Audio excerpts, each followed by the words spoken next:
guys, Ryan here. I'm leaving the subway station, so I want you guys to sit back, relax, enjoy the vlog as I was in Boston today. Let me get through. I didn't get hit with no broken ribs. Okay, that's good. Yeah, guys, so enjoyed the vlog. Went to the Boston Aquarium, so you're going to see that at the end of the video. But for the first good part of the video, you're going to see the duck tour. We had an amazing duck tour host, and that little photo you saw of me that the duck tour host took of me driving the duck tour. I wish I had better hair, but enjoy the video, guys. Enjoy the vlog, and I'll see you guys in the next vlog. Bye.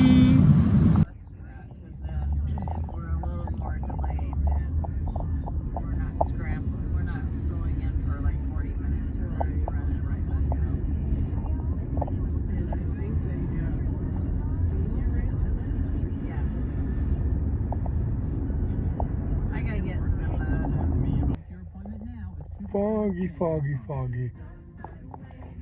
With more fog. Oh yeah, there's a couple bugs here. I gotta get his deposit. Quick break from church, eat the hot beans, and go back to church. Which makes you wonder how that jail possibly could have been back then, because I doubt it would have been that much worse being locked in a room for 10 hours full of Puritans and eating nothing but beans. British believing it's a whole thing, we'll talk about it later. But as we drive by the building, if you look on the roof above the balcony, you're going to see sculptures of a lion and a unicorn, and those are symbols of the British throne, as well as animals that are native to England. Now, have you ever been there? It's a magical place. A lot of tall grass, big cats, magical creatures. It's like Narnia, essentially. But it was from the balcony of the old State House here that the Declaration of Independence was first read to the citizens of Boston on July 18th, 1776. Now, why'd they wait till the 18th? Why didn't they just read this thing on the 4th of July when they wrote it?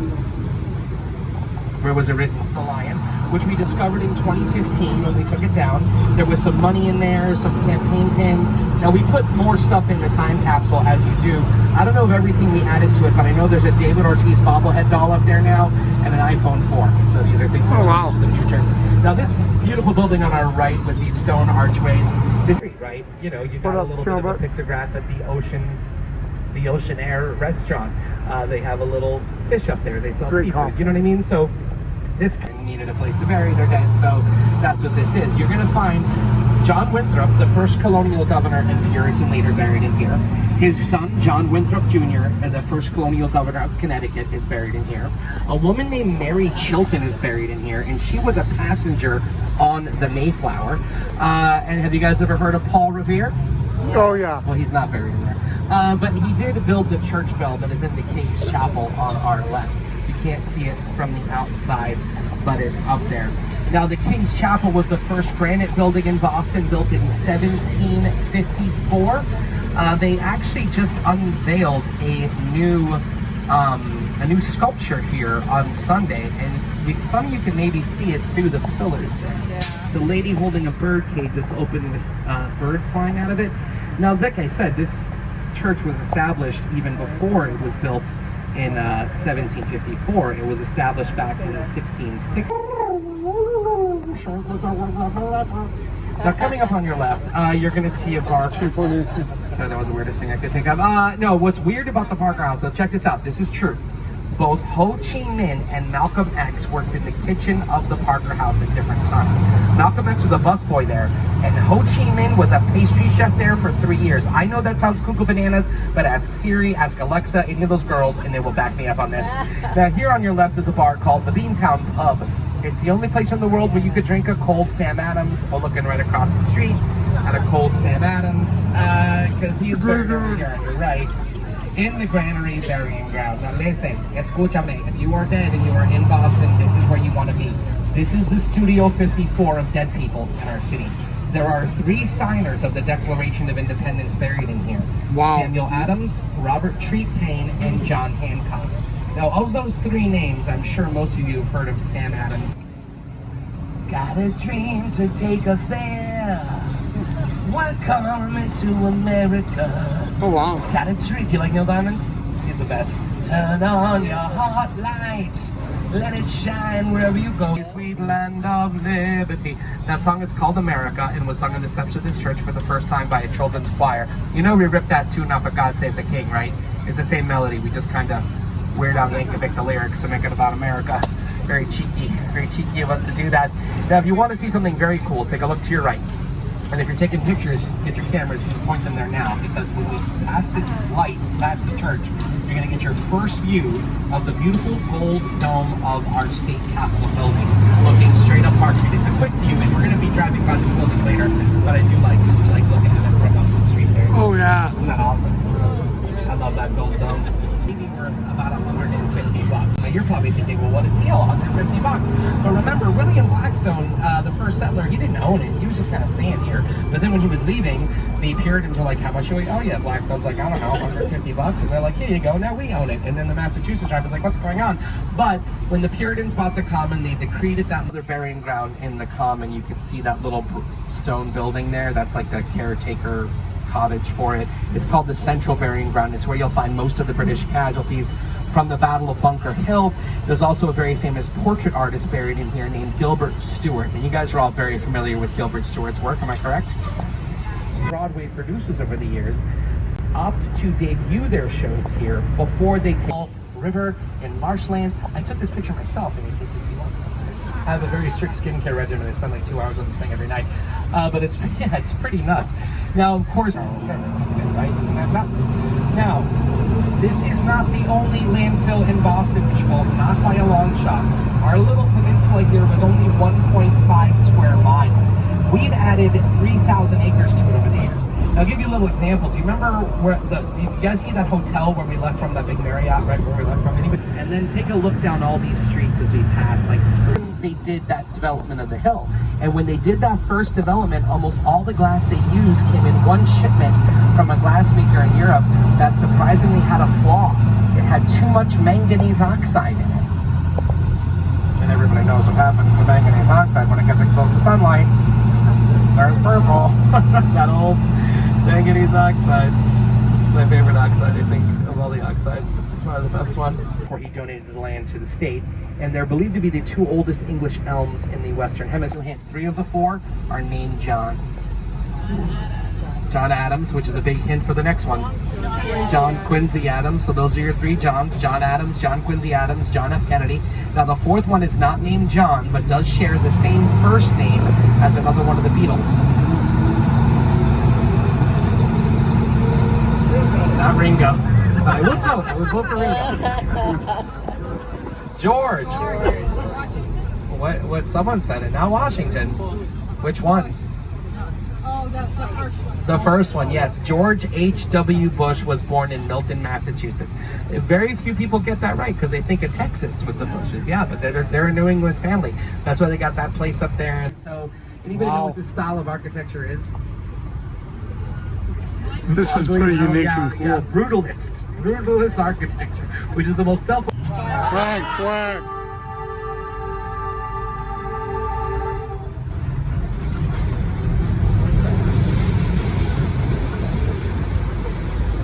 Kind of a weird thing to do, isn't it? Now remember, keep your arms, your legs, your heads inside the vehicle at all times. And as we go into this little bridge here, do Debbie and I a favor, and please pay no attention to all the different colored scratches of paint on the wood to your left. We have some newer captains this year. And welcome to the Charles River, everybody. You guys couldn't have picked a more beautiful day to do this, huh? I mean, what a fantastic day this is.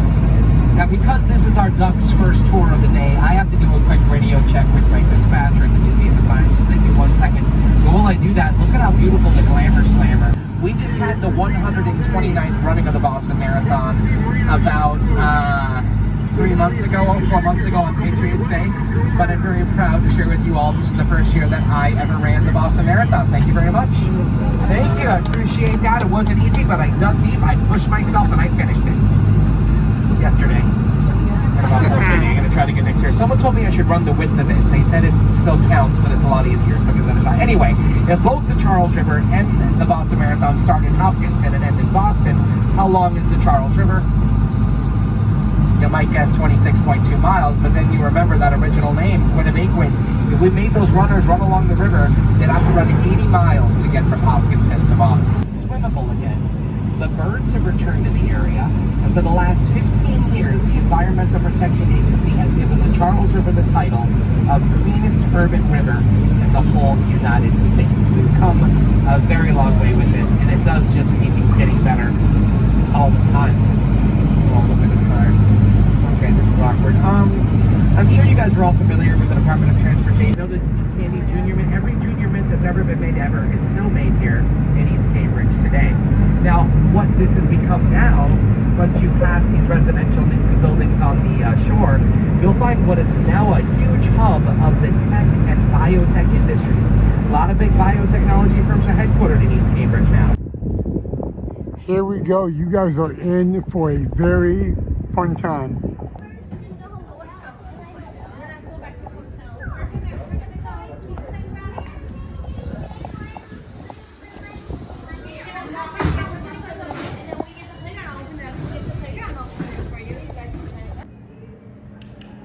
My little birdie friends. I know. Maybe we need to walk around that way. Look how cute you guys are. Aww. Guys having a good day?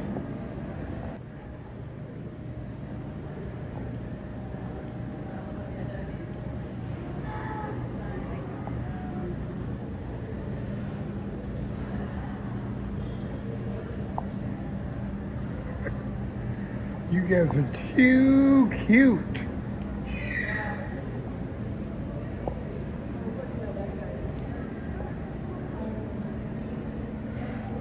Join Leaf.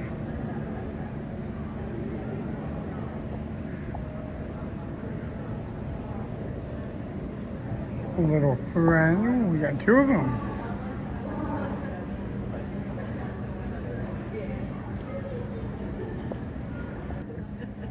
Oh, guys, you missed it. Man, there we go. Oh, come on. Don't go that way. Come on. Okay. Apparently this one likes me and listening. How cute. Sea lions, y'all.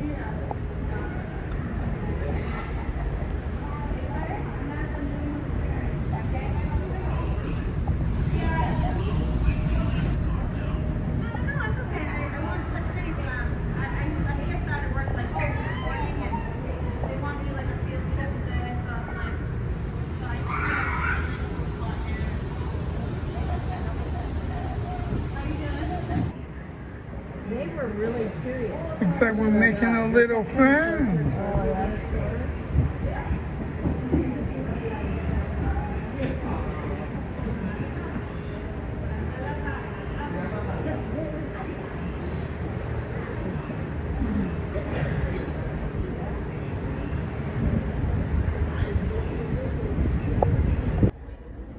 Just met a new friend.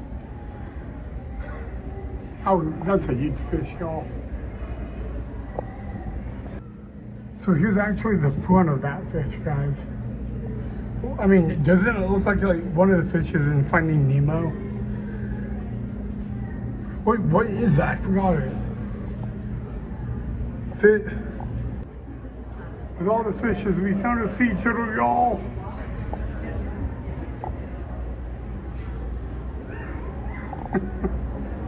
How cool is this?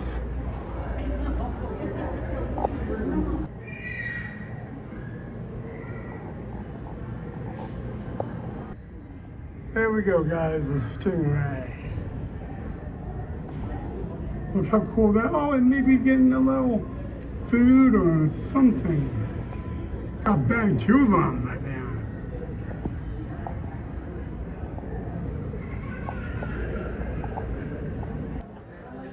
Now look how cute that is.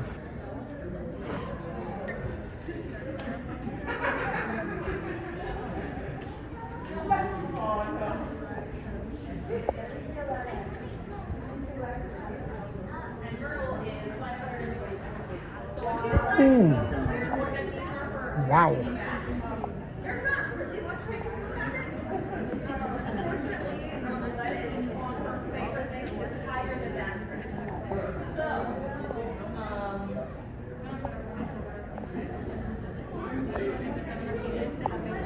I'll zoom in for you guys. That's as far as I can zoom in.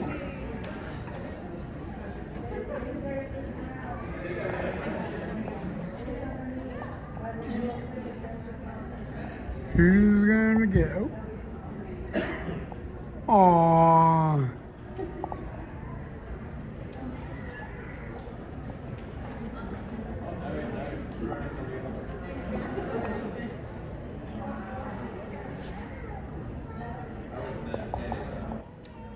Get you guys one little fast view.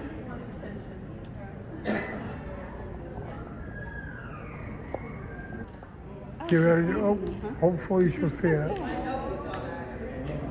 Okay.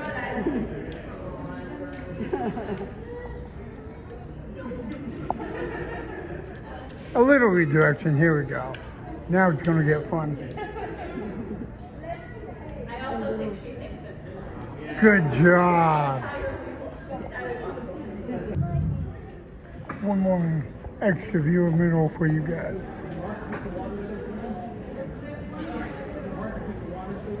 Hi. She is cute. Never seen a stingray y'all do this before, so I had to get it on video for you guys. Definitely their way of saying hi, I guess.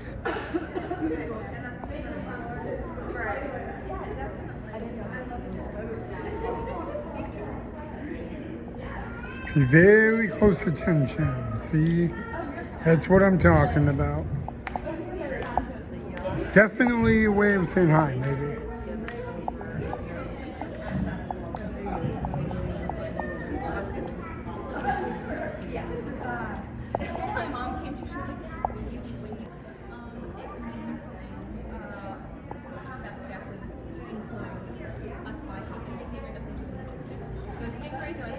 Very interesting. If he's trying to say hi, very interesting way.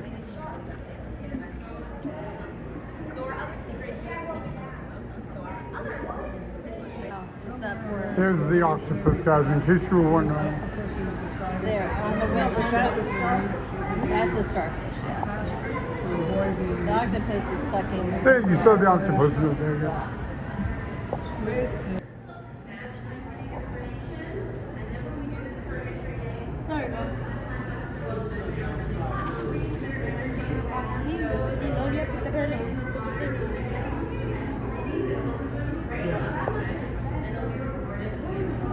Huge lobster.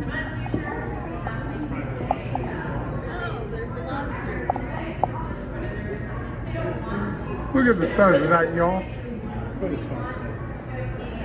Wow. A blue, guys, I've never seen a blue lobster, so. Same size, just No, it is probably a crab or something. maybe. I don't know. What do you guys think? Lobster or crab? Let me know down below. Probably lobster. I So here we got both, yeah. Now we got something interesting. Who's going to win? Oh, we'll fight. This is pretty. Wow, I've never seen a blue one. Didn't even know. What way is blue? Yeah, I don't know. I think red is supposed to be very rare. I've never seen a blue lobster, guys, so I don't know about my mom, who's literally right beside me.